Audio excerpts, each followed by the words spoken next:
what we already talked about, but I want to just solidify some things we have already talked about that I've seen a bunch of people kind of getting a little confused on. So, if I have a line drawn on a paper, if that line is 1 foot long, so make it 1 foot long, how would I convert that line to inches? Divide by 12. Because it's only one dimension, I can take a ruler and measure. My inches only go that way. Now, if I take this area of this paper, now I have inches going this way and inches going that way. So there is an inches going up and inches going to the side. So if I have this all full of little square inches, and I say, well, stretch it out, whoop, this is 1 square foot, how would I convert that to square inches? Divide by 144, which is 12 squared. Because now I'm working in 2 dimensions. So area, after you do the formula and you come up with square feet and you have to convert to square inches or the other way, you're using 12 squared after you've done the formula. If you do the formula for a cubic volume, and I'll be a little gentle with my compasses in here, but now we are going this way and this way, but also we have depth. So we have 3 dimensions. So if I fill this up with little cubic inches, but I tell you I stretch this out and I make it 1 cubic foot, what would I convert feet to inches? What is the number? And how did you get that? Or 12 cubed. So after I do the formula for the volume of a rectangular solid or a cube, if I want to convert that answer to inches or to feet, it must be 12 cubed, which is 1,728. So just keep that in mind, because that can get you in trouble if you forget that it's not just 12 once you start adding more dimensions. Questions on that? Okay. Oh yeah, always allowed. So what we're going to cover next is, so we talked about area, and then we talked about volume, fill up a cylinder and a cube, only M&M's left. Now we're going to talk about surface area of a 3-dimensional solid. So in your book, page 3-23, surface area of a 3-dimensional solid is the sum of the areas of the faces of the solid. So if we were just doing the area of this paper, you've already done that. You know the area. What is the area of a rectangle? Anybody? Length times width. Yeah, length times width. But how many of these do we have on this box? We've got 1, and then another one that matches it on the bottom, so that's 2. And then we got this one, another shape, one that matches it on the back. And then this is another shape, and another matches it. So how many total surface areas do we have on a rectangular solid? 6. 6. So that is why our formula looks like, if you go over page 3-24,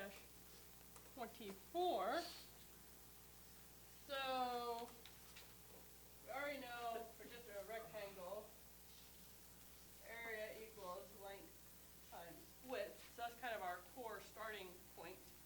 But if we're going to do the total surface area of this box, we gotta do surface area equals 2, because we have matching sides for every side. And then we got, oh boy, here comes PEMDAS, a bracket and a parenthesis. Width times length plus width times length plus. Oh, they say length times height just for technicality. Length times height. Whew. But that's saying we gotta get width times length for this one, width times length for this one, and then width times, or length times height, if we put it this way, for this one. And there's 2 of each of those. What would you do first to solve this equation?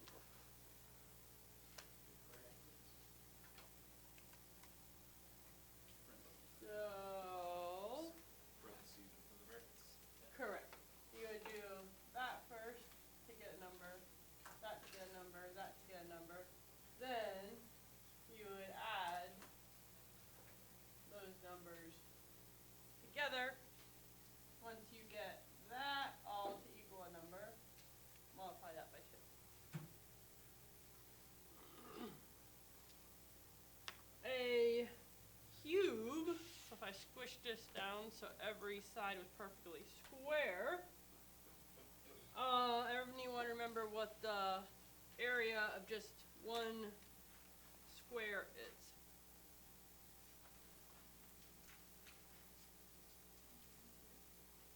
Yes, and because both sides are the same, it can be s squared. So the surface area of a cube, since all of the sides are the same, will just be, since you already said we do have 6 sides on a cube or a rectangular solid, it'll be just 6 times side times side, which would be side squared. So you could do side squared and then times 6, since we have 6 of them. Questions on that? It's always going to be 6 times whatever the measurement of one side is. Correct. Squared. Correct. Yep. The next one can be a little confusing, so that's why I did a little bit another visual aid. The surface area of a cylinder. So I brought my cylinder back. And before you look at your book, I'll show you what a cylinder is actually made of. So at the top we got a circle, and at the bottom we got a circle, so you need a surface area of 2 circles. And then if you split the cylinder down the side and unwrap it, what do you have? A rectangle. How do you think we would get the length of the rectangle? Yeah. Yeah, the circumference, so it's pi diameter. Correct. So the length for our rectangle starts out as the circumference of our cylinder. Like a little magic trick. So what that formula looks like will be surface area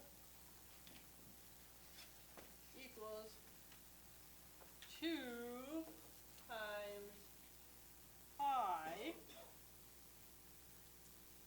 times radius squared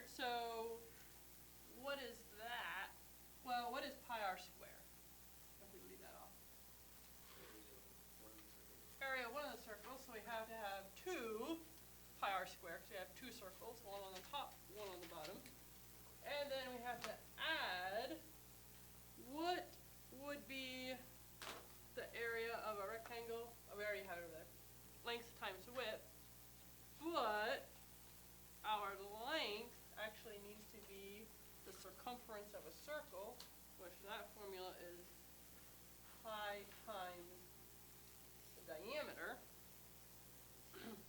And then we had to multiply by the height. So this is circumference of our circle, which is equal to the length of our rectangle when we unfold it. And this is the area of our circle, top and bottom. And then we're just getting the height of our cylinder. Questions on how they came up with that formula?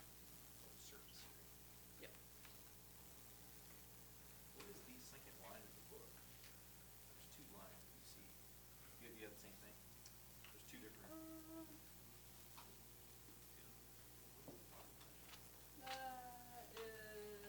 They're just simplifying it. Instead of writing out the word radius, diameter, and height, they're just putting the letters in. Surface area of a sphere, they give you that, as well as surface area of a cone. They give you those formulas. You're not practically not going to do that in aviation.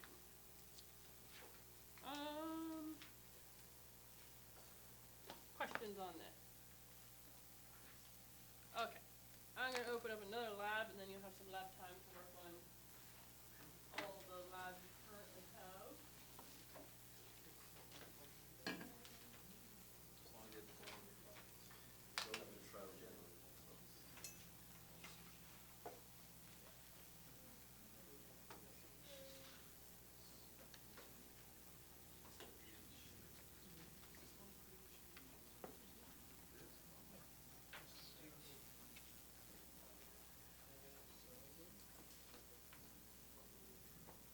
So I just opened up lab 12. Let me throw it up here.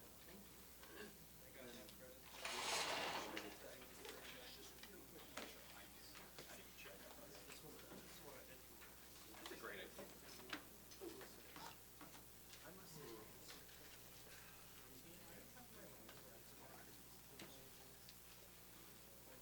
Alright, so everybody can look up here for a minute. Lab 12 I've just opened up. Calculate volume and area, and you can see, you know, a little sneak peek, we only have one more lab left, which we're going to go over later today. So volume and area, read the directions, do exactly what it says. Find the area of the right triangle. Oh wait, I'm on question 10. Here we go. Question 1. So read these carefully and feel free to grab some paper and draw them out. This one says a repair station would like to place a sod grass strip all the way around a hangar.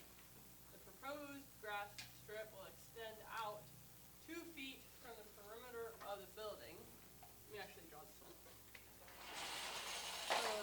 To get everybody on same page. So they tell you the hangar is 52 feet wide by 64 feet long.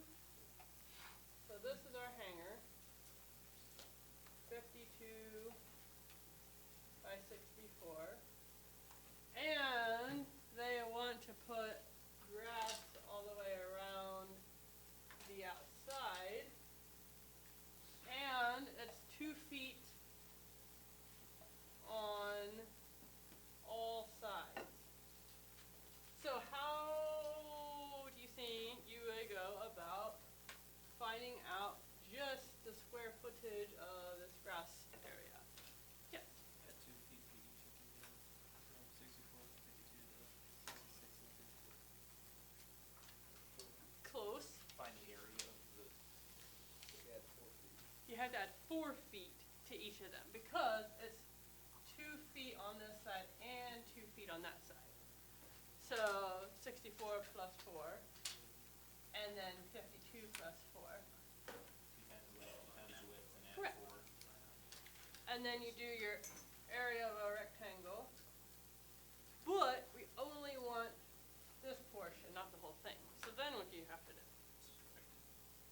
So you had to figure out the area of this, 64 times 52, and then subtract that area from this area. So several of them are like that, and yeah, it helps me, a visual, to draw it out. Question 5, I want to point out, asks you for amount of paint required for the surface of a cylinder-shaped tank. So you're doing a surface area of the cylinder. First note, this is just for math sake, a specially levitated cylinder fuel tank, so you are painting the whole entire outside surface. Some people would ask, oh, I should leave off the bottom. Just consider you're painting the whole outside surface. And then so you get surface area and then figure out how many gallons of paint, and it tells you 1 gallon will cover 400 square feet. In choosing your answer, make sure you don't run out of paint. However, many of you are poor, smart students, so get the closest, don't go way over. So get the closest with slightly more than what you need.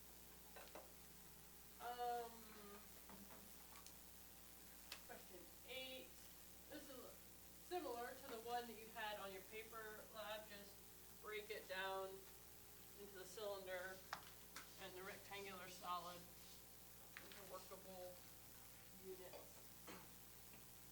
Question 9. You're going to figure out the surface area of a cylinder. Which of the options listed below can be rolled into a cylinder 20 inches long, 8 inches in diameter? And I'll say this is like a sheet metal example. So you want a little bit extra, because you'll file down your sheet metal when you're finished. So you'll end up with a little bit extra in this one for your answer. And oh yeah, 10 inches area of this rectangle. So read them carefully. See if it's asking for just area, for total surface area, or for volume. And take 10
just a note, if you're using the little handbook, we did find an error, for surface area of a cylinder, that's missing half the formula.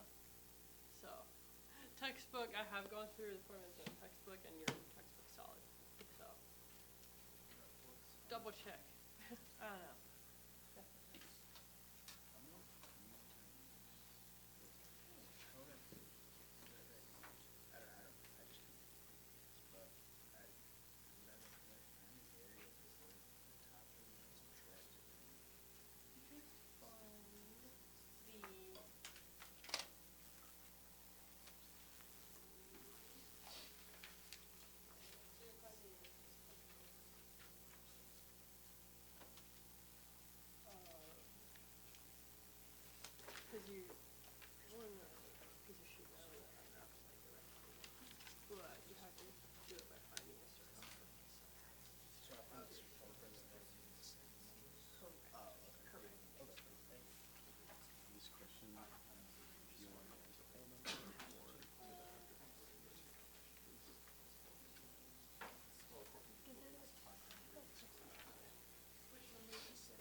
just opened up your very last lab. We're gonna work through part of it together. And then hopefully we can finish up the rest of the chapter, and then lab time, and then Monday will be lab time and a final. So, but I wanna do this lab together, cause it's can be a little confusing, but yeah, we'll work part of it together so you can kind of understand it. But it's on piston displacement. So just a reminder that piston displacement is how far the piston is moving, like this is a guy moving up and down, and it's just displacing a certain volume of air. Is that piston displacement volume, is that the total volume of the cylinder? No. Correct, it is not. So they will tell you sometimes what the volume of the cylinder is at what is called top dead center. So when this piston is moved up, got this little bit of space called piston top dead center. So if I told you our volume of the cylinder with the piston at top dead center was 2 cubic inches, and then I told you piston displacement is 4 cubic inches, what would the total volume of the cylinder be? 6 cubic inches. So to get total volume of the cylinder, you have to add piston displacement to volume of the cylinder with the piston at top dead center. So the math you just did, easy. You're just adding this to that. But it's a little tricky because you have all this terminology. You have the piston in the cylinder, top dead center, bottom dead center, piston displacement. So we'll work through some of these to get familiar with what those terms apply to. And remember, you don't have to remember it, so I'll give it to you. The piston displacement, so to find that volume, you have to go back and start with pi times the bore, what is the bore of the cylinder? Diameter. So, diameter across that opening. But, we had to divide that by 2 to get the radius. So pi times 4 divided by 2, quantity squared, times the stroke, which is how far it moves up and down. That's the displacement of one cylinder. Depending how many cylinders our engine has, to get total displacement, we then have to multiply that by number of cylinders. Questions on that before we put it into practice? Okay, so I opened up your lab, your last lab, 13. So I want everybody to get into lab 13, so they can do these questions, some of them together, one set of them. So,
Yeah, you're gonna really be in it for Kirk's regulations class, but I will navigate you through where to go.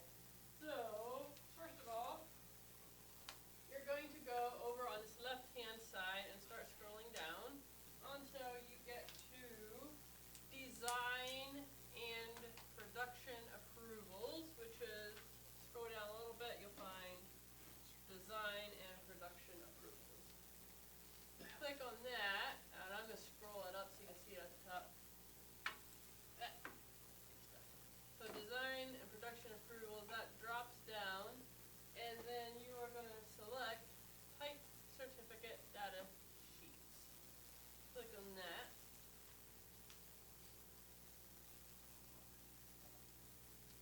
And then scroll back up to the top of the page, and now you have a box where you can select what you need. Anybody not here yet? Okay. So now, in our question, go back to our Moodle lab, and we're gonna go to, let's see, question, or an information. We're gonna go to question 4. So make sure you're on question 4. And it gives you some information about an engine. Continental, O200 Charlie, and you don't even have to look up the TCDS yet. You will later. But they give you the TCDS number, Echo 252. So just copy that, highlight and copy that. Go back to the Dynamic Regulatory System website, and under this one here where it says TCDS number, you can click in there and then paste your TCDS. Now, very important part is it brings up what it thinks you want. That is what you want. So you have to select that or else it'll go bye-bye. Select that, make sure it stays there. Scroll down a little bit and hit apply. And then, Wait, how do you, yeah, I'm sorry. TCS number, and then Yeah. paste it in there? paste it in there. So we need a bunch of paste. Check the little check box.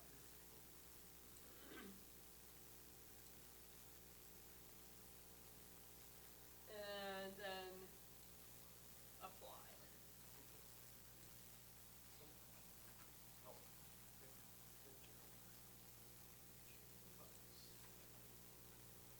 Once you hit apply, you should be able to scroll down, and it has it here. So then, there's lots of little check boxes you have to check.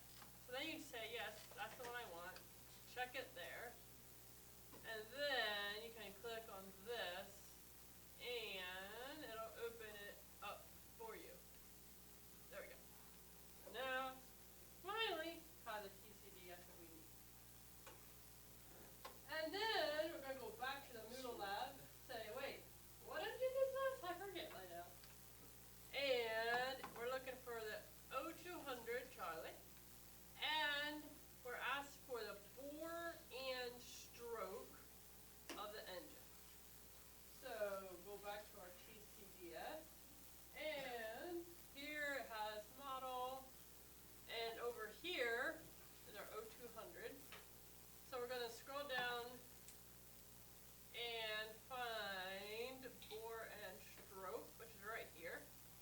And in this situation, if it only lists it in one column, and it just has dots and others, that means that information applies to all of these engines as well.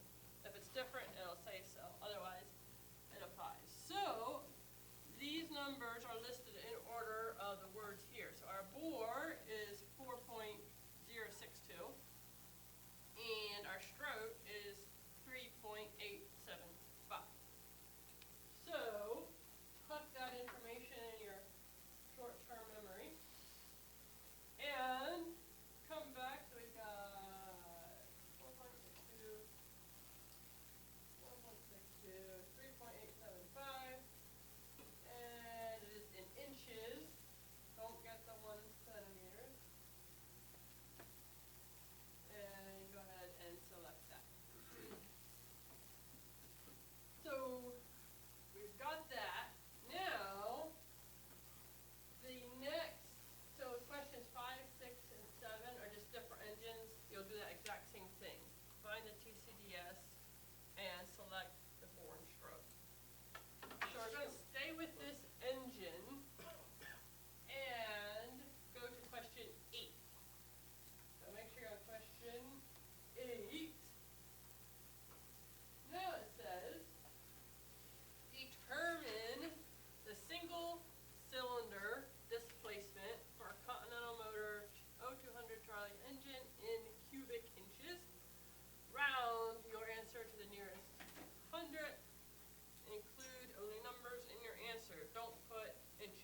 some at the front if you need it.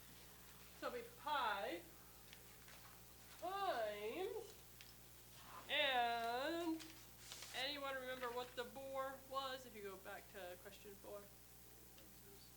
4.062. 4.062, and I'll have to divide that by 2 and square that quantity. And what is our stroke from question 4? 4.375. 3.875 should be. Yep. Oh, sorry. 3.875. So go ahead, calculate that.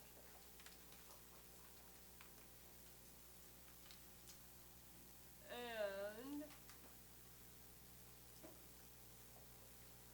what answer do you get for cubic inches? Affirmative. 50.22.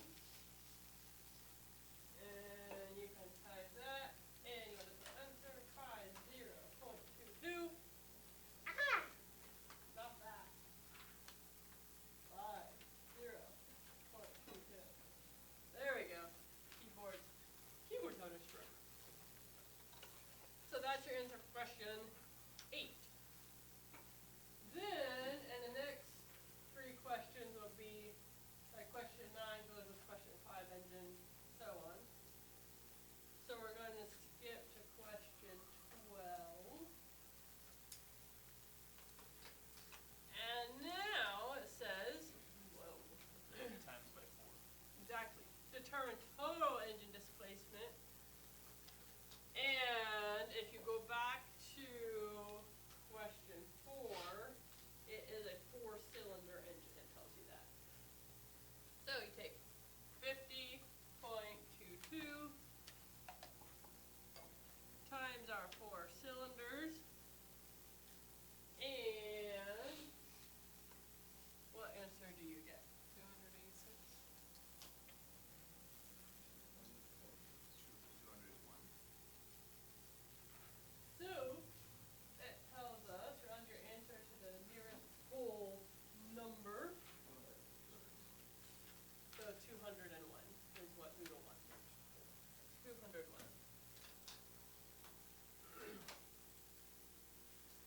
Alright. Everybody tracking?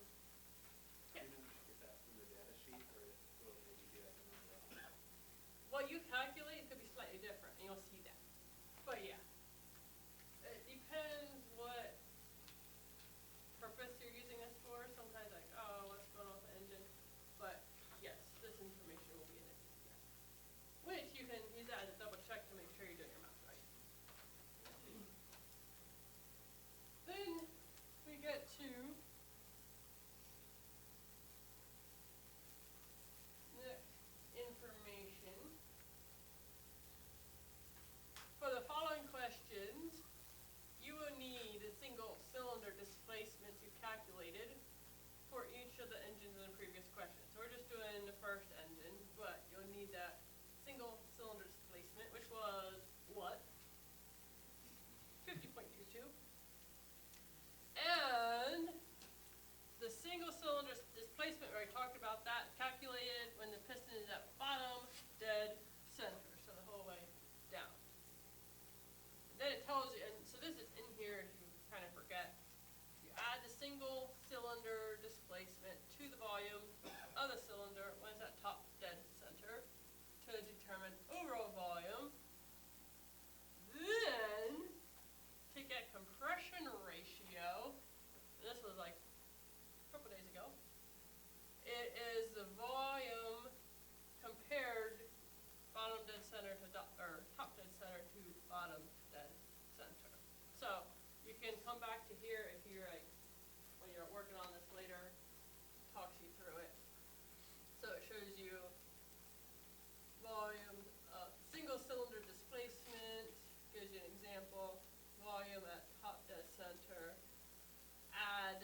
is our 50.22. So we already got that. Whew. And then they tell us the volume at top dead center is 8.37.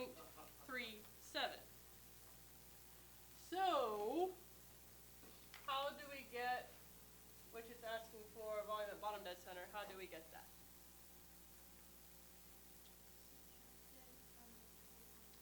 Opposite of that. You're on the right track. Add it to. Just add it. Yep. It's a lot of terminology and it gets very confusing very fast. So, yes, if this is, we'll draw a little cylinder here. And our piston, so it's at bottom dead center, that's that number. And then if it goes up to here, that's our number at top dead center. So we're just adding those two together. So 8.37 plus 50.22 equals what? 58.59.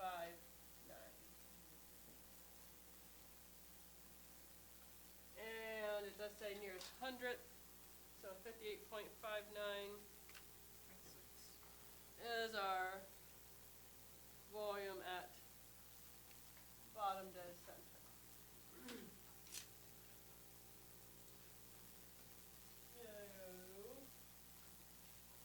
So 58.59 into question 16. Yes. So the size of the engine she's hypothetical. You can say your hypothetical engine questions are right. All right, 58.59 for question 16. Now, going to question 17 for our compression ratio. And based on your answer from the last question, what is the compression ratio? Express your answer as a ratio. So what are you going to do with these numbers we had? Bottom dead center and top dead center. I left them like that for a reason. Yes. You divide 50.22 by 8.37. Exactly. So you can think of this as so 50.22 divided by 8.37 equals what?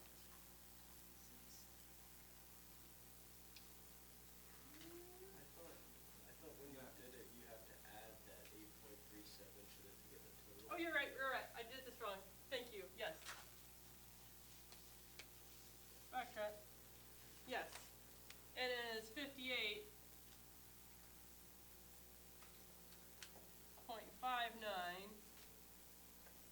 to 8.37.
So if it grades you wrong, but you're close, don't worry about it, I'm gonna be looking at them.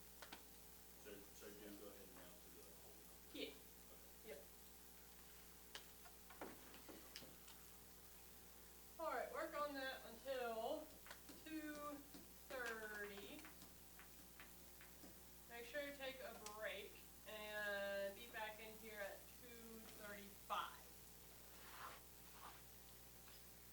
If you wanna work other places, that's totally fine.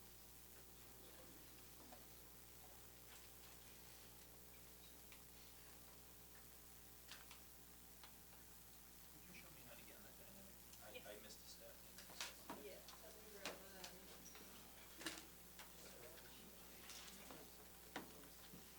With the last four question. Number 21 is. Those four. I got one, I got three. You got at least one for a number eight. Go back up there. Yeah. Down there. You know how to get the So that, selected that. sheet. Selected again. I'm not sure how that works on there. Okay, Yeah. so you do have it. And then scroll down there a to the search right function? part. Or you just have to, okay. Apply. And that Okay. should- So and you have the scroll numbers. down. Okay. There. Click on.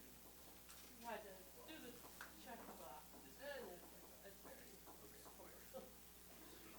That's only when we're using these lab. No. So when you go to question 5, Moves on to the next example. yeah, Fine. but you'll do the same process. Copy go that your- PCDS number into there. Okay. And hit apply. The formulas, and then you find the numbers. There's what the-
you're looking at.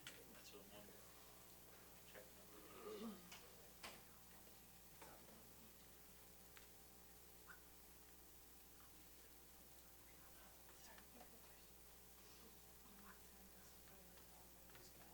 One in 10? Okay. Well, that's good. So as long as it's corn, that's okay, because I don't know whose that is, Okay.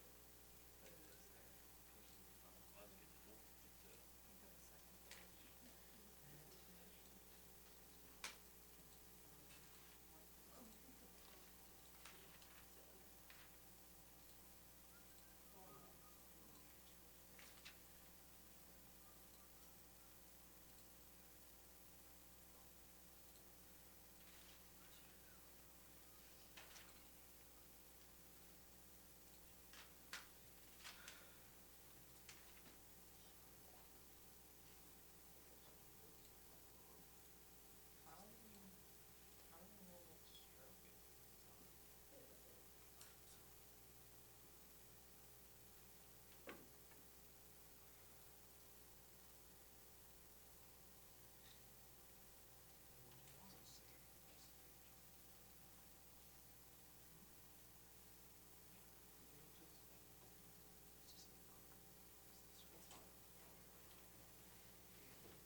work at that? I'm being serious. If I'm not supposed to, okay. I guess. I mean, I don't know that it Are you applies worried to about that one, So, but you said. you know. Do what now? Are you worried about that engine starting on you?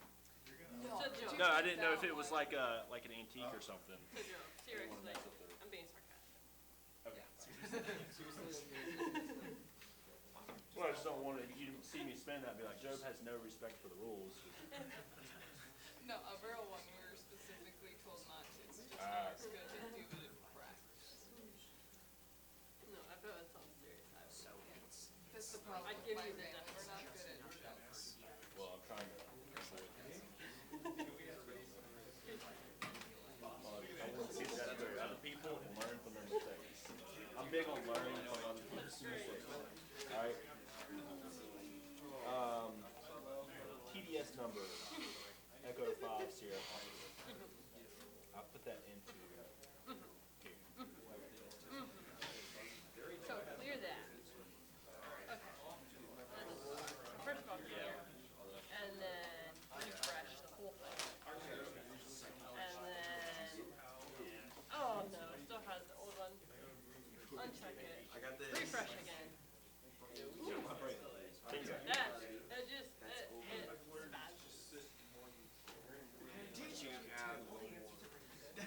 Alright, thank you.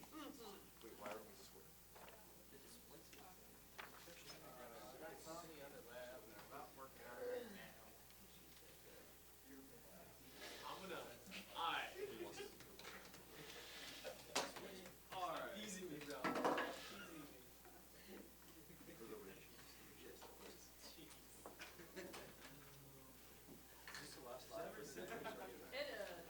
You know, the last lab before the. What do you think I should do?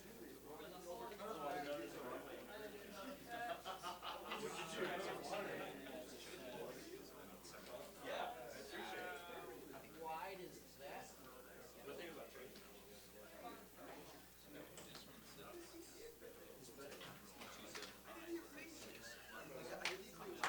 I got this.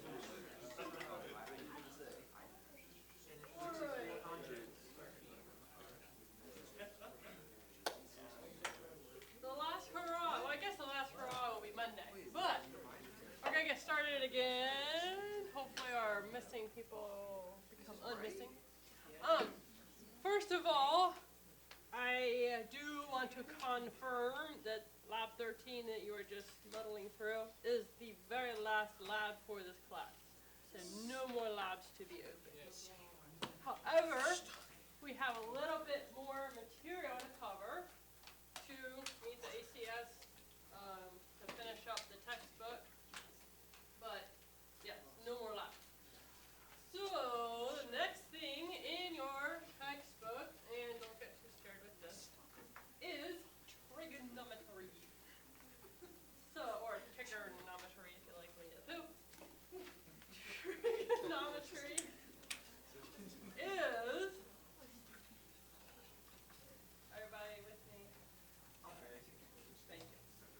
Trigonometry is the study of the relationship between the angles and sides of a triangle. So it's saying how these angles, sides, all that stuff relate to each other.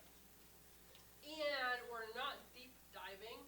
Basically have to know terminology is what you'll be questioned on. So this is a diagram similar to your book.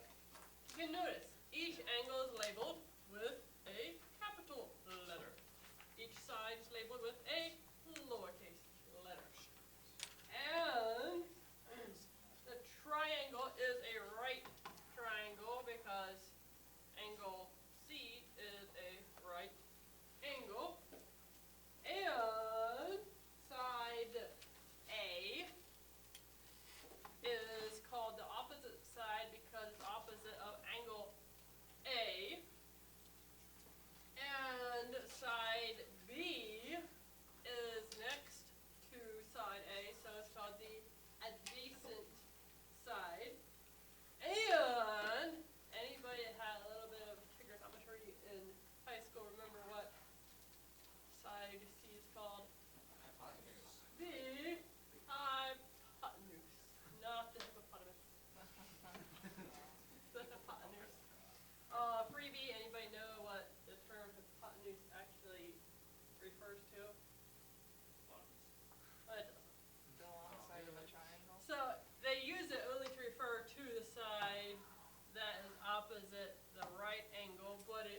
term kind of comes from like stretching under or stretched out, so it's the most stretched out side. If that helps you remember the hypotenuse stretching out from that. Opposite to right angle. Some things you need to know is sine, cosine, tangent. And they're actually things that we already talked about. They are ratios. So all that these are, well, they're the three trigonometric functions. And the sine is just a ratio. How the opposite side is over hypotenuse. So opposite side to hypotenuse is a sine. Adjacent side to hypotenuse is cosine. Opposite side to adjacent side is tangent. And hopefully everyone has on their calculator the trig functions. So mine is right up here, sine, cosine, tangent. So if I want to know, it says, select the sine of, so if my angle is 30, I'm making off 30, and then all I do on my calculator is that sine gives me 0.5. 0.5 is the sine of a 30-degree angle. Some calculators may be opposite. You might have to select the sine function first and then put it in your angle. So just know how your calculator works. You do not have to be like doing this long method in your head or anything. Just use your calculator. What was the first thing you did on there? So my angle was 30 degrees. Okay, I put 30 in, then do you get sine after that? And then after that I hit sine to get 0.5. Oh, mine didn't do that for some reason. Mine didn't do that either. I'll look at your guys' Okay. later. We'll Try pushing sine. figure it out. I'll figure it out. So in your book, that means if I see sin, I don't see sine. angle A equals 30 degrees, then the ratio of opposite side A to the hypotenuse equals 0.5 to 1. So we've gotten a sine, so 0.5 to 1. What you can gather from that is the hypotenuse is twice as long as the opposite side in that situation. So it's not super practical for aviation, but you'll be asked some questions on it. And you can use that information to gather like, oh, okay, that side is twice the length of that opposite side. Oh, in this test, these questions? Yes, so my final, I do not have these questions. But you might run into a little bit of it in prepware. Oh. And be familiar with sine, cosine, tangent, that those are the trig functions for your oral exam. So just kind of like memorize that before you go in, and then you can not memorize it afterwards. It talks about a trig table. Your little handbook has that, but I find that calculator a lot more useful. The table's kind of cumbersome because you have to go down, find your degree, go across. If you're curious about that, ask me afterwards, but calculator's way more handy. Any questions on that? Okay. Next one is Mr. Pythagoras. The Pythagorean theorem. This is actually kind of cool, I think. Ancient Greek mathematician. And the theorem is used to find the third side of any right triangle when you know two sides. So this only applies to right triangles, not to other triangles. And you do have to know two sides, but by knowing two sides, then you can use this formula to figure out the other side. So the formula is a squared plus b squared equals c squared.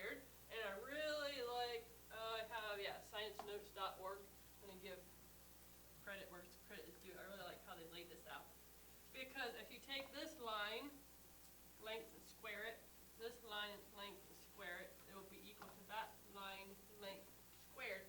But they visually show you, okay, if this is 3 inches, and then we square that, now we have, what is 3 squared? 9. So now we have 9 squares. And if this one is 4 inches, square that. 4 squared is what? So we have 16 little squares. Therefore, what is 9 plus 16? So then this one should have that number of squares. And it does. And you can see that in the formula, they do 3 squared plus 4 squared equals 5 squared. Therefore, it would equal 25. And we'll do the example. Because you may see problems like this that you'll have to work through. Hopefully it's not too mentally cumbersome. So if we have a squared plus b squared equals c squared, and we have a one side is 7 inches long, and the other side is 9 inches long. What is 7 squared? 49. And what is 9 squared? And what is 49 plus 81? So I'm going to bring it up here. 130 equals c squared. What do we have to do that so we get just c and not c squared?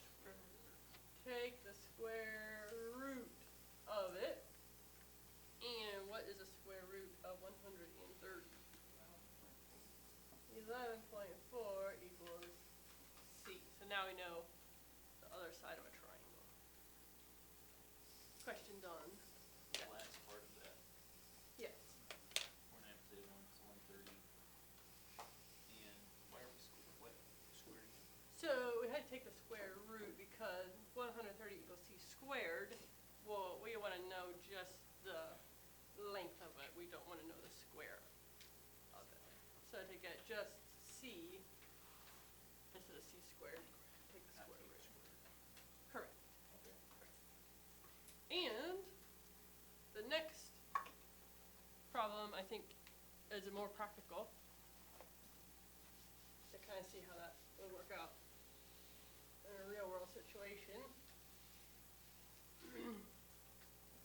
So the example says, and Tiki, this is for you. Actually, I've cut this slide for the last couple of years, but this year's for you. Thank you. The cargo door opening in a military airplane is a rectangle. So we've got this rectangle here, 5.5 feet tall by 7 feet wide. So 7, I'll do it over here. So rectangle, 5.5 feet tall by 7 feet wide. And we have a section of steel plate that is 8 feet wide by 8 feet tall, 1 inch thick. So it's a square, 8-foot square plate that needs to fit into the airplane. Now obviously we can't fit it this way because it is 8 feet. But can we angle it and fit it in on an angle is the question. So we can divide this into a triangle. We already know, we know that this side also is 5.5. We know 2 sides of the triangle, and it's a nice square door, so we can use Pythagorean theorem. So we go a squared plus b squared equals c squared. So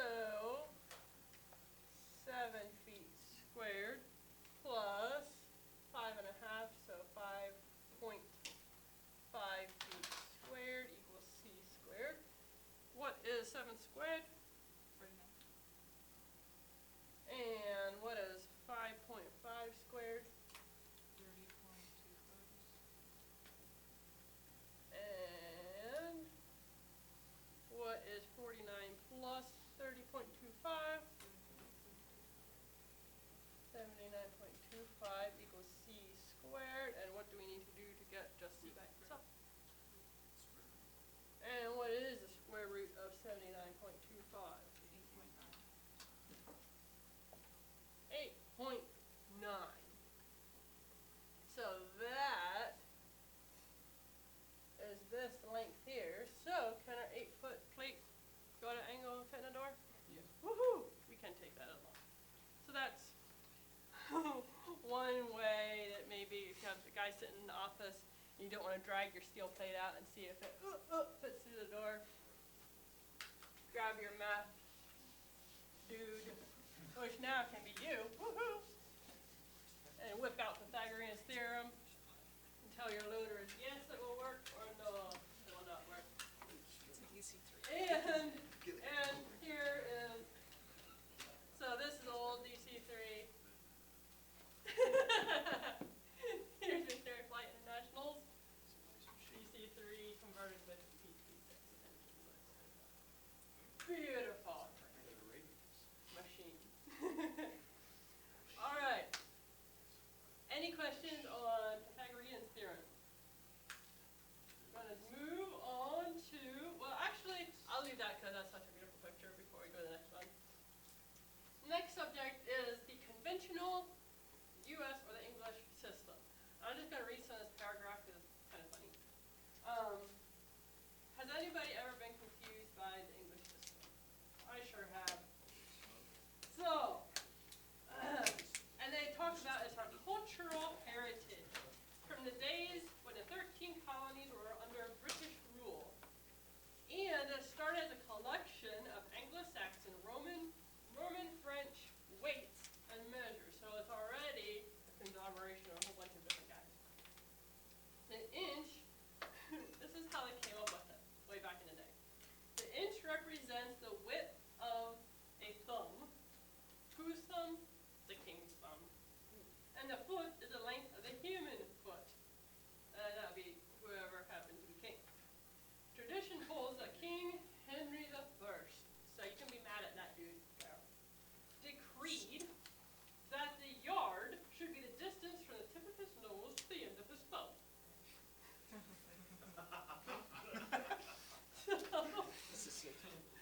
Since medieval times, commissions appointed by various English monarchs have reduced the chaos, so it used to be worse than what we have. And they set specific standards. But because of the origin of this, that's why 1 mile equals 5,280 feet. Very random. And a foot is 12 inches. Random. There's some really hilarious movies. Some languages are great. But there's some really hilarious spoofs on how English system was invented. So that's just to know, yeah, a little history for the day. But thankfully, we have the metric system. And you do need to be familiar with this because they use this a lot in electricity. So I would say by electricity class. Take a picture. Get familiar with at least 4 in each direction. So these are our metric prefixes, and it's also the international system of units. Everybody but the U.S. got on board. But it's standardized and uses a decimal system. It is used for engineering and some aviation work. And here's a fun fact. The meter is the unit of length in the metric system. And it is equal to 1/10,000,000th of the distance from the equator to the North Pole. Don't ask me who measured that. And then we have liters for volume, grams for mass. And all the metric units follow a consistent naming scheme, which is so nice. the word, so whether it's meters or liters or whatever, then the prefix tells you what size it is. And it is based on, you can see, it's based on powers of 10. So all the stuff we did with powers of 10 applies right here. And you can see the decimal form, the power of 10 form, the prefix, so deci, centi, milli, micro, nano, pico. You'll be working with picofarads in electricity class. And deca, hecto, kilo, mega, that's about as big as you will get in aviation. So just kind of get familiar with this over the next week up to electricity class. Being able to convert, either just moving a decimal or adding, subtracting your powers like we talked about. And remember, if you're adding, subtracting powers, it is 1 times 10 to that power. They just leave off the 1 times to save ink. Questions on that?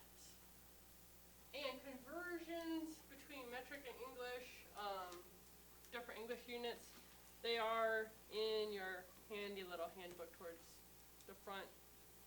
If yours is updated, there might be a couple pages in, but all that is in here. Questions? Alright. We're doing good. Now, we're going to talk about binary system.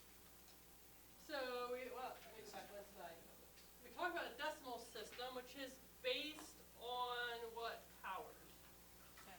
Powers of 10. And the decimal system has how many numbers in it? I think Does 0 count as a number? it does. Oh, true. So the decimal system has how many numbers? Oh, decimals. That we use every day. 10 numbers, 0 through 9. So that's a decimal system. So to compare the binary is just 2 numbers. So instead of 10 numbers, binary only has 2 numbers, 0 and 1. It is used in electronics for avionics. If you get into that, you'll be using the binary system. But it's simpler and just is telling you if you have information coming through. So 1 represents a switch is on, or the information is coming through. 0 represents switch is off, no information. And, oh, this is a fun fact. So, used on computer systems, avionics systems, and it stores the information as a series of zeros and ones. One of the earliest electronic computers, ENIAC, and Yahoo! From the University of Pennsylvania. Here's some things, and this whole entire thing, that whole room is the one computer. So it contains 17,000 vacuum tubes, being those vacuum tubes, 70,000 resistors, 10,000 capacitors, 1,500 relays, 6,000 manual switches. So imagine, now we just have a keyboard or touch screen. Imagine having to run around to 6,000 switches to make a computer do something. And here's one you're going to appreciate when you start electricity class and get into soldering. 5 million soldered joints. So 5 million times going.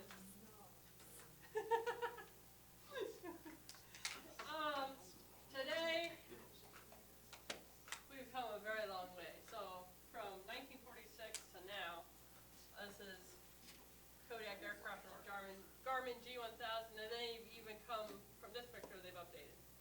So, yeah, you can be thankful for what we have today.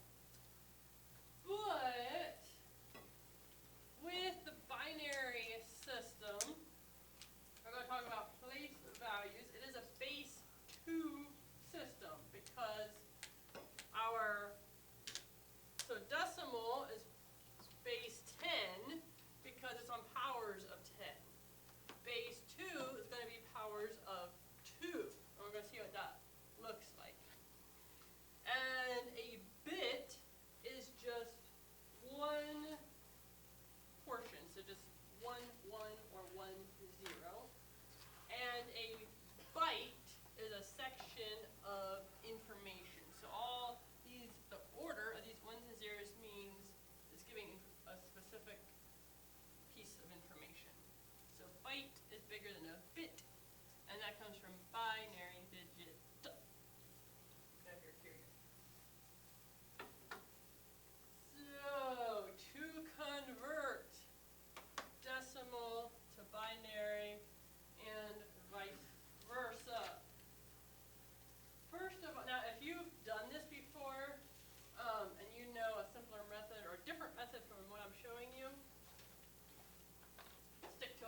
be the easiest.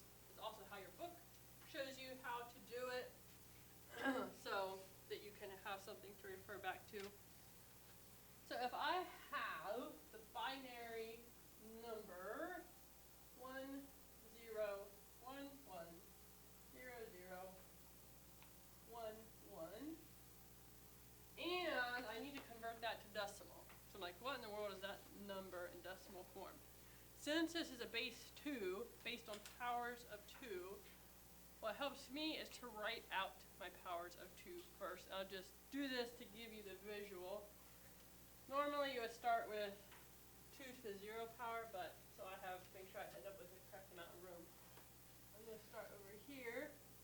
And what is 2 to the 7th? Let me whip out a calculator. 128. So I'm just going to write that there for us. And then 2 to the 6th is what? 64. And 2 to the 5th is what? And 2 to the 4th 16. is 16.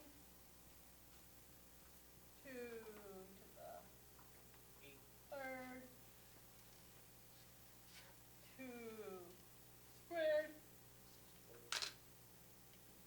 And 2 just to 1 power is what? And 2 to the 0 power is what? 0.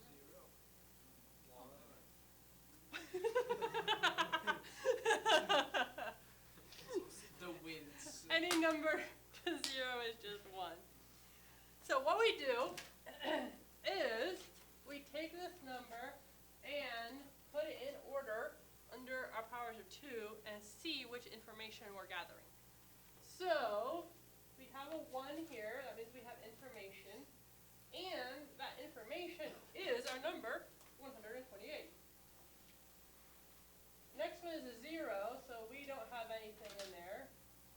What we're going to end up doing is add up all the pieces of information we have. So I'm going to put an addition sign there. Nothing there. And our next one we have information.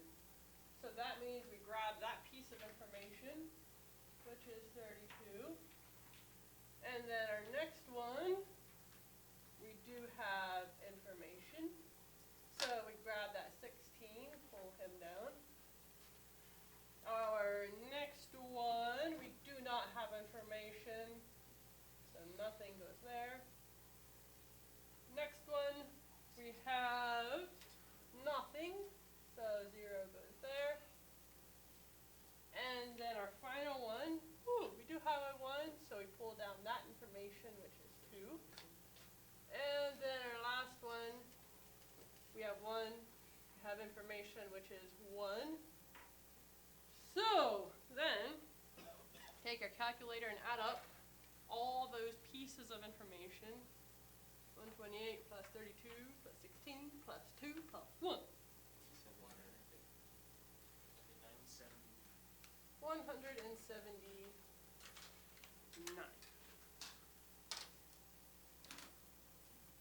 Questions on that? Yes. When is this applicable? So there's some prep work questions on it. It's not that common in aviation. It's an ACS item in the textbook, basically. Ava, did you, with avionics, did you do much with this, or it's probably all just computerized now? Yeah. Yeah. So just know basically how to do it. Another thing to memorize for the test. Yeah. Yes. So what does that number actually mean? This is the decimal number that is equal to that binary number. Oh, okay. And in some computer systems, they don't have the capability to do decimal numbers. You have to input binary digits, just for like computer programming. There's some other questions. Yes. Yeah, can you say again, they differentiate 1 and 0 the exponents? You said there was differentiation. So basically, if I have a 1, that means I'm pulling down what 2 to the 7th power is, which is 2 to the 6th power is 6. Correct. Why is that? 0. Because here our number was a 0. So that means I can't, that information is not in this binary number. So yeah, as long as you're lining up your binary number with your powers of 2, you know which pieces of information you're pulling down to make the number. Yes. It would be better to start from the back of the number, so you don't have to, Like start from the side. yeah. Yes. Yes, you would be starting, and to make sure I didn't run out of room, because I knew this was an 8-digit number, but yes, the correct way would be to start from this side, writing it out. I did it the first time. I thought maybe you just had to do it the way you did it, so. All right, no. Yes. Is it going to be necessary to know how to get the 179 back to binary? Yes, that's what we're going to do next. Oh. Will it always be 2 to a certain power? Yes, because it is a base 2 system. Yep. Okay. Yes. For much larger numbers, it would just be a much longer string of binary. Right, and that's why somebody mentioned you would technically need to start from the right, and you just keep laying out your binary number and go 2 to the 8, 2 to the, But yeah. but it's not read right till the left. You just Correct. convert it Correct. right to left. And what is common is an 8-digit binary number. That's a common piece of information. It gets into more complicated stuff if it goes right than that. Ready for, I got a question. yes, sorry. So is that a single command or is that 8 separate commands? That would be, It does the calculation automatically, right? right. I believe if you, it would be one command. I think. I have no computer programming background, but if I go back to the book, it says, yeah, it just says,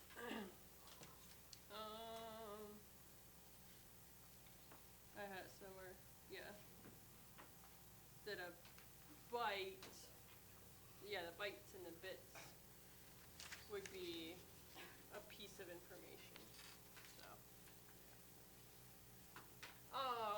Right. So,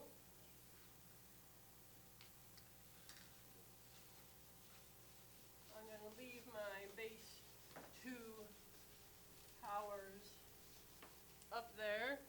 In this instance, Yes. the 2-0, I know this is just, he's kind of neat, but I was just thinking, it's always in that format, so there's always gonna be a 1 at that side.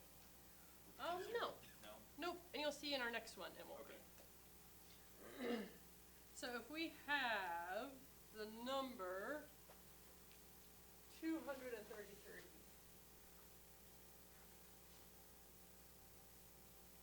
and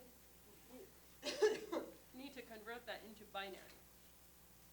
Now, we'll start here, and this is where you would have to know, okay, is it going to be 8-digit, which is most common, 8-digit binary number. Start here and see if we can pull that piece of information, which is 128, out of our number. So, does 233 contain 128? Yes. So, I'll just kind of write this underneath to show what we're doing. So, because we're going to leave a piece of information here, we're going to subtract that out. So 1 minus 128, and what does that equal? 233 minus 128. 105. So we're leaving 128 behind, so that means we've got a 1 there. Then we move to our next one with 105. Does 105 contain 64? If I'm told. So we subtract 64 out, leave 64 there with a 1, and for? 41, so we move over here, we're left with 41.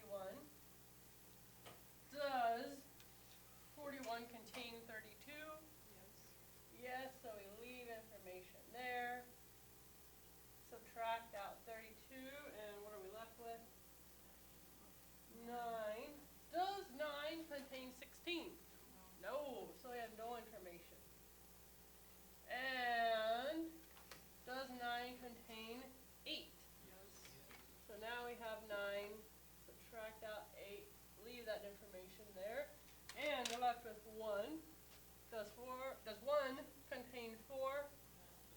No information. Does 1 contain 2? No information.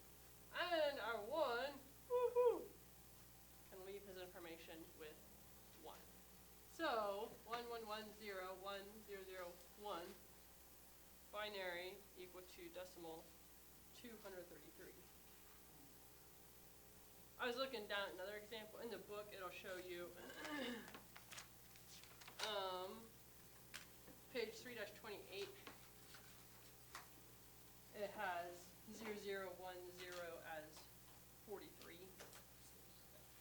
And you can see how there's zeros on the left side. All right. If there's more questions, we can come back to this on Monday. But we have officially made it through all the material. So I'll wait. Here's the coolest part of what you can do with the information you just learned. Are you ready for this? Especially those of you with children, and if your wife likes to buy pretty candles for their birthday cake, you only ever need 8 candles.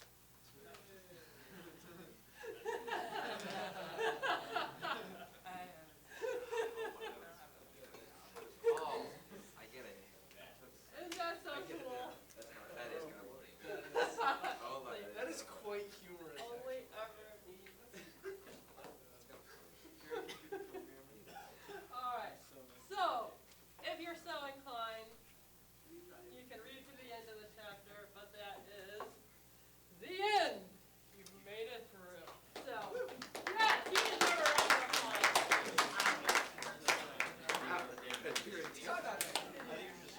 Alright, so just decompress your brains for 6 minutes. And yes, we will be doing some review on Monday for your final. So.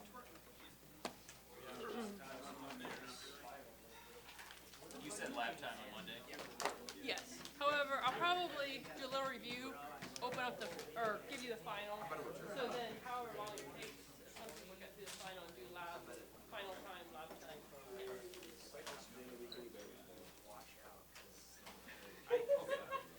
I did not come up with the first displacement. Sorry. I just come up with displacement. You're not working well, you're not. I got whatever you came up with. I didn't come to that. What's the technicality on labs? First of all, do we have lab time on Monday? So, yes, I see. We'll do a little bit of review, and I'll give you the final, so however long it takes you to do the final. If you get finished that, then you'll have that. And then what's the technicality for labs deadline? Like at midnight that night? So, Or yeah. 3:30? I say by 5. By 5, okay. But you don't get a late grade until 3. So, like, yes, it's due, but you do have a grace period where you can be Oh, all year long? Yeah. Now, we want you to get them done by the end of the month. Yeah, but if for you're like, late penalty purposes, it's a week, 5 p.m., 7 days later. Okay, yes. thank you. Especially for these first 3 classes, because it is. Yeah.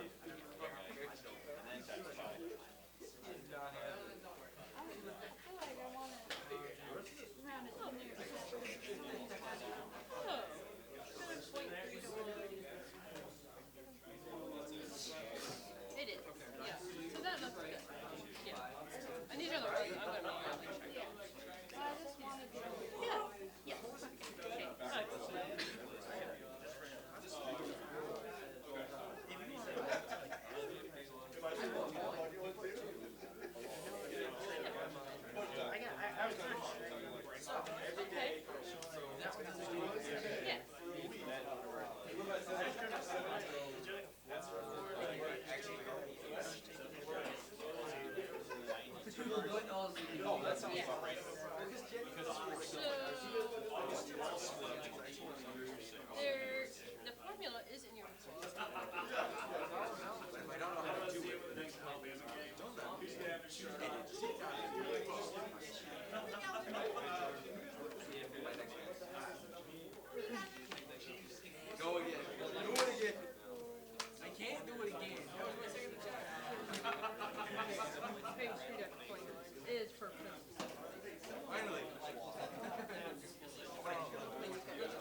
just take what I got from the. Yes, correct. Okay. And then about the, so what were you saying about the late time? It's like maybe. Yeah, so you have, so like our final is on Monday, so then you have until the following Monday before you get late. Before. Okay, perfect. Thank you. No idea. Oh yeah. So, right. So it's asking you.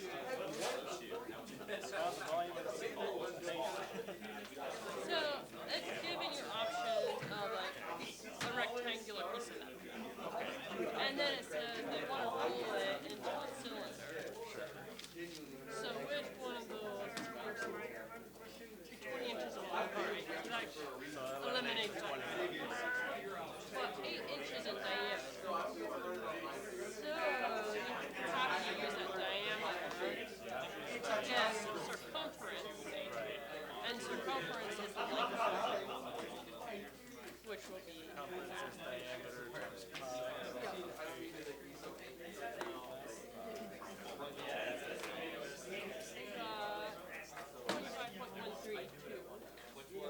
so then you can either convert the, so you know it's 25. Right, so that eliminates that guy. Yeah. Well, I guess they're all the possibilities. Yeah. So I just need to figure out. So the easiest, like you could convert 0.132 to a fraction, or for me it's easier to take a fraction and convert it to decimal. Yeah, true. And since you have that, and then choose the one that'll be slightly larger than that, but with the piece of sheet metal, you'll pile it down anyway. So you want to just barely. Thank you. I figured it was something along those lines, but I just.